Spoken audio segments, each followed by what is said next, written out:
Itong makikita nyo ngayon ay ang pinakabagong na-discover na sobrang gandang waterfalls na ating matatagpuan sa kalagitnaan ng Davao del Sur at makilala North Cotabato.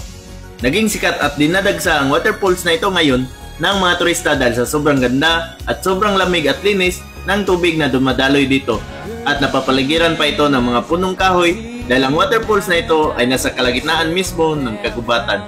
At sa mga gustong pumunta dito, pag ikaw ay magmula Bansalan, Davao del Sur, ay nasa 20 minutes lamang na biyahe ang kailangan para makarating ka na dito.